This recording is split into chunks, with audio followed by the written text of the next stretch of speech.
یہ سورہ مائدہ کی آیت نمبر 20 سے آیت نمبر 26 تک ہیں جو آیتیں ہیں وہ تلاوت کی گئی ہیں، ان کا ترجمہ یہ ہے: اور اس وقت کا دھیان کرو جب موسیٰ نے اپنی قوم سے کہا تھا کہ اے میری قوم، اللہ کی اس نعمت کو یاد کرو جو اس نے تم پر نازل فرمائی ہے، کہ اس نے تم میں نبی پیدا کیے، تمہیں حکمران بنایا اور تمہیں وہ کچھ عطا کیا جو تم سے پہلے دنیا جہان کے کسی فرد کو عطا نہیں کیا تھا۔ اے میری قوم، اس مقدس سرزمین میں داخل ہو جاؤ جو اللہ نے تمہارے واسطے لکھ دی ہے، اور اپنی پشت کے بل پیچھے نہ لوٹو، ورنہ پلٹ کر نامراد ہو جاؤ گے۔ وہ بولے، اے موسیٰ، اس ملک میں تو بڑے طاقتور لوگ رہتے ہیں، اور جب تک وہ لوگ وہاں سے نکل نہ جائیں ہم ہرگز اس میں داخل نہیں ہوں گے۔ ہاں، اگر وہ وہاں سے نکل جائیں تو بے شک ہم اس میں داخل ہو جائیں گے۔ جو لوگ خدا کا خوف رکھتے تھے ان میں سے 2 مرد جن کو اللہ نے اپنے فضل سے نوازا تھا، وہ بول اٹھے کہ تم ان پر چڑھائی کر کے شہر کے دروازے میں گھس تو جاؤ، جب گھس جاؤ گے تو تم ہی غالب رہو گے، اور اپنا بھروسہ صرف اللہ پر رکھو اگر تم باقی صاحب ایمان ہو۔ وہ کہنے لگے، اے موسیٰ، جب تک وہ لوگ اس ملک میں موجود ہیں ہم ہرگز اس میں قدم نہیں رکھیں گے۔ اگر ان سے لڑنا ہے تو بس تم اور تمہارا رب چلے جاؤ اور ان سے لڑو، ہم تو یہیں بیٹھے ہیں۔ موسیٰ نے کہا، اے میرے پروردگار، سوائے میری اپنی جان کے اور میرے بھائی کے کوئی میرے قابو میں نہیں ہے۔ اب آپ ہمارے اور ان نافرمان لوگوں کے درمیان الگ الگ فیصلہ کر دیجیے۔ اللہ نے کہا، اچھا، تو وہ سرزمین ان پر 40 سال تک حرام کر دی گئی ہے، یہ اس دوران زمین میں بھٹکتے پھریں گے۔ تو اے موسیٰ، اب تم بھی ان نافرمان لوگوں پر ترس مت کھانا۔ ان آیات میں اللہ تبارک و تعالی نے بنی اسرائیل کے ایک انتہائی غلط رویے کا ذکر فرمایا ہے۔ پیچھے فرمایا گیا تھا کہ ان سے یہ عہد لیا گیا تھا، میثاق لیا گیا تھا کہ جو کچھ بھی اللہ تبارک و تعالی نے حکم دیا ہے ہم اس کی پابندی کریں گے، لیکن انہوں نے اس عہد کو جگہ جگہ پر توڑا تھا۔ یہاں جس واقعے کا ذکر ہے اس کا خلاصہ یہ ہے کہ یہ بنی اسرائیل در حقیقت حضرت یعقوب علیہ السلام کی اولاد تھے۔ یعقوب علیہ السلام کا دوسرا نام اسرائیل ہے، اور ان کا اصل وطن حضرت یعقوب علیہ السلام کا کنعان تھا، جو فلسطین کا ایک حصہ ہے۔ وہیں پر حضرت یعقوب علیہ السلام تشریف فرما تھے، لیکن جب حضرت یوسف علیہ السلام مصر آ گئے اور اللہ تعالیٰ نے ان کو مصر کی سلطنت عطا کی، تو انہوں نے اپنے والد کو، والدین کو اور سارے بھائیوں کو اپنے پاس مصر میں بلا لیا تھا۔ چنانچہ اس وقت سے حضرت یعقوب علیہ السلام کی اولاد مصر میں بس رہی تھی۔ یہ چونکہ فلسطین کا علاقہ چھوڑ کر آ گئے تھے، تو اس دوران اس فلسطین کے اوپر مختلف لوگوں کا تسلط ہوتا رہا، اور ادھر بنی اسرائیل بعد میں فرعون کے ظلم و ستم کا نشانہ بنے۔ لیکن جب اللہ تبارک و تعالی نے ان کو فرعون کے ظلم و ستم سے نجات عطا فرمائی، فرعون سمندر میں غرق ہو گیا اور اللہ تعالی نے ان کو سمندر پار اتار دیا، تو اس وقت ان سے حضرت موسیٰ علیہ السلام نے کیا بات کہی وہ یہاں پر مذکور ہے۔ اس وقت یہ بات فرمائی کہ اللہ تعالیٰ نے تمہیں فرعون کی غلامی سے نجات دے دی ہے اور تمہارا اصل وطن فلسطین ہے، تو تم بجائے اس کے کہ جا کر دوبارہ مصر میں آباد ہو، تو اللہ تعالیٰ کا حکم یہ ہے کہ تم اپنے اصلی مقام پر پہنچ جاؤ، اور وہ فلسطین ہے۔ فلسطین پر اس وقت ایک بہت ہی قداور قوم کا قبضہ تھا، جن کو عمالقہ کہتے ہیں۔ تو وہ بڑے بظاہر ڈیل ڈول میں بہت زبردست تھے،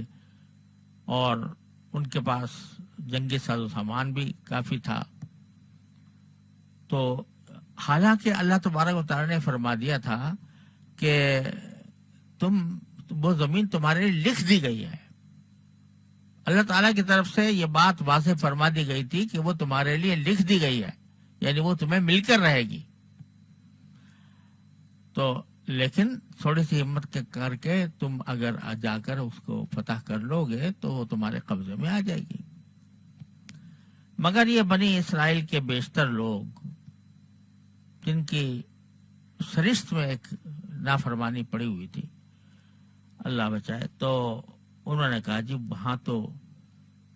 بہت طاقتور قوم رہتی ہے اور ہم ان کا مقابلہ نہیں کر سکتے، تو اگر ہم جب تک وہ وہاں موجود ہے ہم اندر نہیں جا سکتے۔ اب یہ بزدلی کا مظاہرہ کیا، حالانکہ اللہ تعالیٰ نے خوشخبری دے دی تھی کہ تمہاری ہے یہ زمین، تمہیں ملے گی، اس کے باوجود انہوں نے بزدلی دکھائی۔ لیکن حضرت موسیٰ علیہ السلام کے شاگردوں میں دو بزرگ تھے، ایک حضرت یوشع علیہ السلام اور ایک حضرت کالب علیہ السلام۔ یہ دونوں حضرت موسیٰ علیہ السلام کے بڑے برگزیدہ لوگوں میں سے تھے۔ تو انہوں نے اپنی قوم سے خطاب کر کے کہا کہ اللہ کے بندو، تم جو یہ ڈر رہے ہو، ایک مرتبہ کوشش تو کر کے دیکھو، اور جب اللہ تعالیٰ کہہ رہے ہیں کہ تمہارے لیے یہ زمین لکھ دی گئی ہے تو تمہیں چاہیے کہ اس پر عمل کر کے ایک مرتبہ دروازے میں داخل تو ہو جاؤ،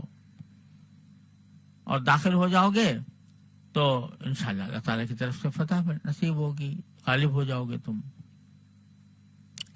اس کے باوجود ان کی سرکشی میں فرق نہ آیا، یہاں تک کہہ دیا حضرت موسیٰ علیہ السلام سے کہ جی بات اچھی طرح سمجھ لیجیے، ہم تو کبھی جانے والے ہیں نہیں، انا لن ندخلھا ابدا ما داموا فیھا، جب تک یہ عمالقہ وہاں پر موجود ہیں ہم تو وہاں پر جانے کا بالکل طے شدہ بات ہے کہ ہم نہیں جا سکتے۔ لہذا اگر آپ کو لڑنا ہے تو آپ اپنے اللہ کے ساتھ چلے جائیے اور جا کے لڑ لیجیے اپنے اللہ کے ساتھ مل کے، ہم تو یہ بیٹھے رہیں گے۔ نافرمانی کا اس سے بڑا مظاہرہ کیا ہو سکتا ہے کہ پیغمبر سے یہ کہا جائے کہ تم اور تمہارا اللہ جا کے لڑ لو۔ اب اللہ تبارک و تعالیٰ، یعنی یہ موقع تھا جس میں کہ حضرت موسیٰ علیہ السلام کو جتنا بھی غصہ آتا کم تھا، حضرت موسیٰ علیہ السلام جتنا بھی ان کی مذمت فرماتے کم تھا، لیکن حضرت موسیٰ علیہ السلام نے اتنا فرمایا کہ یا اللہ بس اب میں ان سے بہت عاجز آ چکا ہوں، اور میں ہوں، میرا بھائی ہے، باقی اور کسی پر میرا قابو ہے نہیں، یہ جتنے بنی اسرائیل میرے ساتھ ہے، لہذا میرا ان کا راستہ کچھ الگ ہی کر دیجیے۔